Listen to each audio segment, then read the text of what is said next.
Hello everybody, welcome. Today's video is going to be a tutorial on this look right here. As you can see, this is a super fierce, dark, warm, glossy, shiny look. This was a talk through tutorial, and I'm not gonna lie, things did go wrong in this video. I mean, I'm actually very surprised I was able to make it through this video, because I was like, throughout like the middle of it, I was like thinking like, why am I even continuing this? Like, why can't I just stop? Because like so many things went wrong. The camera stopped recording. Couldn't find my favorite brushes, but it turned out quite well, and this is how it turned out, obviously. So if you want to see how to create this look and all the hassle that went with it, then please keep on watching. Okay, let's get started. So I'm just going to start with my eyes first. That's just what I've been doing lately. I'm going to start out by using this stick foundation from Anastasia Beverly Hills. I actually tried it on my face and I really didn't like it, but I've really been liking it as like an eyeshadow base. That's just my way of using it. So I'm just going to do that. This has like a really great coverage and it really works well for my eyelid. Not so much the rest of my face though, but for my eyelid, if I set it with powder, it works great as a base. I almost dropped this. For me, this didn't work out when it came to my face, but for my eyelid, for like an eyeshadow base, this works great, so that's what I'm using it for.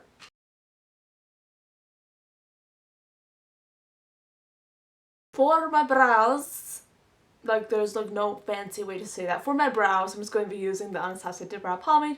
Same old thing I use every single time. Might as well not even say it at this point, because like seriously, like, this is my holy grail, my lover, my sweetheart.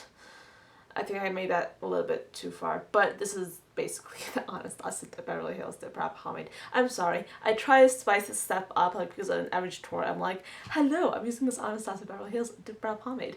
And I was trying to make it a little bit different, but obviously it didn't work out, so yeah, yeah. For my transition color, I'm doing something that I would do pretty frequently nowadays. Doing this when you have like a really warm, smoky eye, which was kind of what I'm trying to go for at this moment, at this place in time. We'll see if it turns out that way. But when I kind of do these sort of looks, I always want like a really warm transition color. Well, most of the time that's what I want. So having like a really warm brown is pretty important when it comes to transition color. So that's what I'm just going to use, this color right here. This is like a super warm bronzer from City Color. They have like this trio of a bronzer, contour color, and a highlight. And I'm just going to be using this middle color right here as a transition color. So I'm taking this Morphe 350 palette. I actually haven't used this in a while, and it was nice to like sort of reach for it again and just know how much I love this palette. This is a really good one if you're looking for warm tones. And I chose this coral color, and I'm actually applying this into my crease area with a fluffy brush. I'm not trying to apply too much pigment. I just want a little bit of pigment because I do want that gradient going, and then just below that, just a teensy bit below that, so we can emphasize that gradient, I'm also going to be applying this tangerine bright orange color. You can see that it looks very bright in the pan, but if you apply just a little bit with a light hand, it looks like this nice wash of color. And I especially like using bright tangerine like this just to brighten up this entire look and make it a little bit more vibrant and a little bit more smoky and blended and pretty.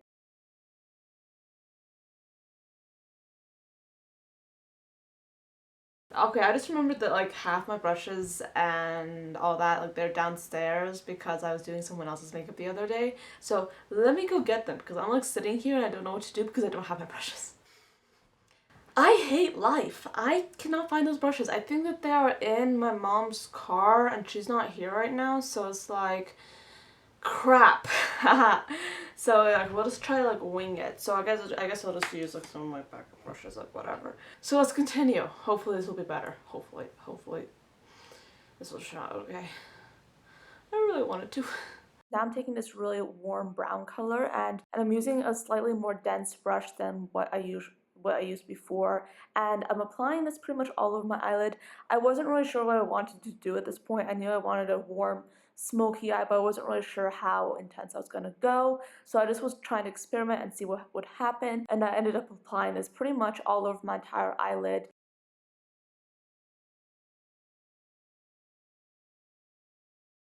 Taking two more colors, these two colors right here, I'm mixing them together and I'm applying them to my eyelid using the same brush as I used before, and this is going to serve as a more defining color, like a definer shade, and I'm applying this more in my outer corner and also dragging this a little bit into my crease as well to emphasize the depth a little bit more.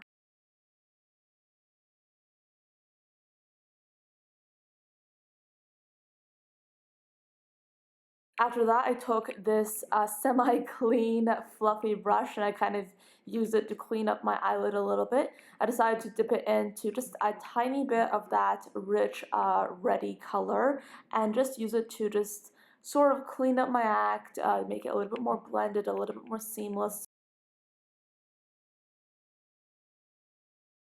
So similar to how I was using the bright orange color earlier to sort of brighten my eyelid, I'm also taking a yellow color. This is it right here. And this will do two things. This will blend everything out, and this will also add a little bit of brightness there as well, which is of course what I do want. I swear to God, some of my things are going bad, like in this video, I don't even know anymore. So what I did right now is I pretty much used this color from the Morphe palette, and I used it in my inner corners and also a little bit in my brow bone. And I'm not really sure if I'm liking this look, but we'll just power on and see how it goes through and see if it turns out well. Hopefully, crossing my fingers and my toes, hopefully it will turn out well. But yeah, I'm just going to move on to my face now, and I'm using a foundation that I tried a while back but I haven't really used in a while, and this is the JCat Beauty HD Perfection Skin Sealer Foundation, and I'm going to be applying this with my beauty blender. Okay, so now for concealer, I don't really feel like I need it that much, but whatever, let's just do it. I'm using this Rimmel Match Perfection Concealer, and this is in the shade number 125. To be honest, this is called Fair, and I'm pretty sure I'm like a little bit too dark for this. So we'll try and wing it, and we'll see what happens. Pretty much. This is a fresh tube. Let's squeezy. This is so much fun. Squeezy. I'm so weird. Really, I'm weird.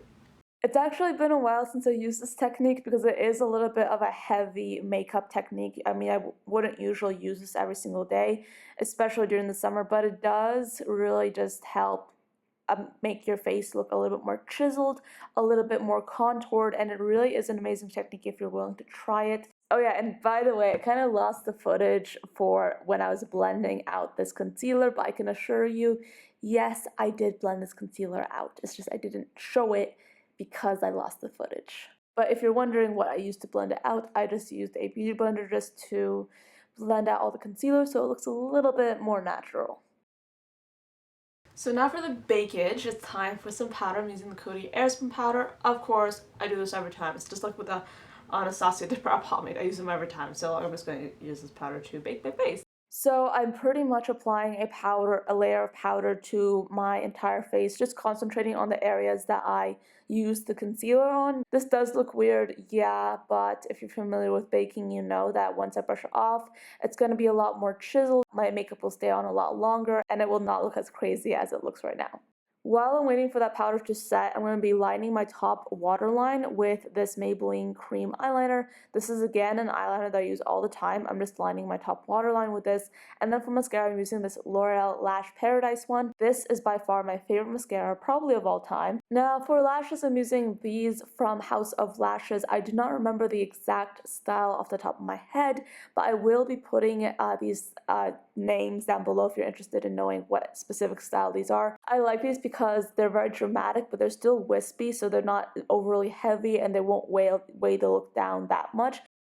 Okay, now so now that I have my eyelashes on, whoa, these are kind of dramatic. I was not going for this, but whatever, let's just move on. So, okay, I'm going to go now with brushing off this bakage. To do that, I'm just going to have a fluffy blush. Fluffy brush, you know, because I can totally speak English, don't worry. And I'm just going to brush this off.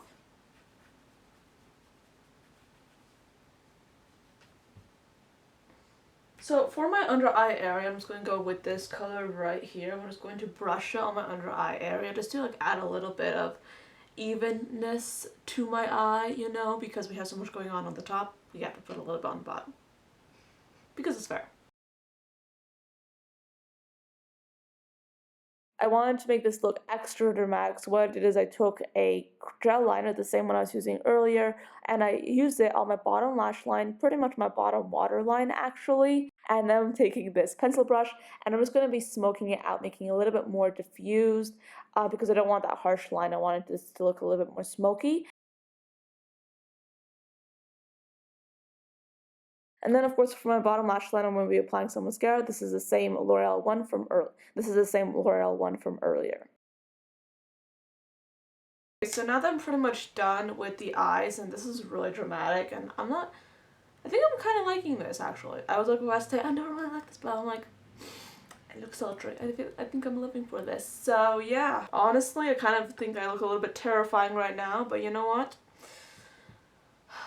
I'm living for it. Okay, so I'm going to go in with this bronzer that I've been pretty much holding for this entire video, because why not? And I'm just going to be using like a big grande brush just to apply it to my face, because it is summer and I feel like I want some bronze going on. The only thing is I feel like my eyelashes are coming off, so I'm not sure how long this look will last, to be honest. But I think it looks pretty good, like right now. I'm going to go in with a touch of blush. This is actually from Milani. It's for one of their baked blushes, and this is in the shade Luminoso. This is such a great color. Very sheer, but like looks amazing on the cheeks. I'm just adding just a little bit of that. You can barely even see it. For highlight, I'm using this teeny tiny one from Mally Beauty. This is in the color Stardust, and it pretty much looks like this. I've used it for quite some time now, and I love it.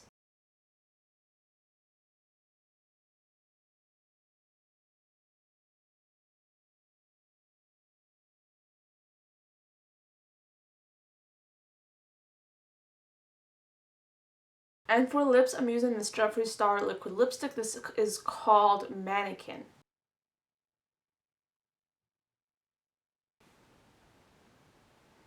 I'm using the Jouer lip topper, and this is in the shade Skinny Dip. I just waited for my lipstick to dry, and then I'm just going to put this on. So that is the end. Ow! That is the end of this video. Thank you so much for watching. This is how the look turned out, obviously. I am actually quite interested in this look. I think it's very fierce. I think it's very, dare I say, sexy? I don't know. You tell me. So yeah, I'm going to go downstairs and have lunch now. It is the middle of the day and I'm pretty much wearing like the most intense makeup ever, but who cares? It's fine. It's fine. It's just fine. And I know that even if it looks intense right now, it probably doesn't look intense on camera, because I feel like whenever I do an intense look, I'm like, this is so intense, oh my god, this is too much. But then when I look at the camera, like the footage, it's not, you know, it just looks normal. I mean, it looks intense, but it doesn't look overpowering. And I feel like with this look, I feel like it's so intense right now, but like on camera right now, it doesn't look that much. You know what I'm saying? You get my gist. So yeah, anyway, thank you so much for watching till the end of this video. Hope you enjoyed it, maybe got some inspiration, learned something new, and I'll be seeing you in my next video. Bye guys. Feel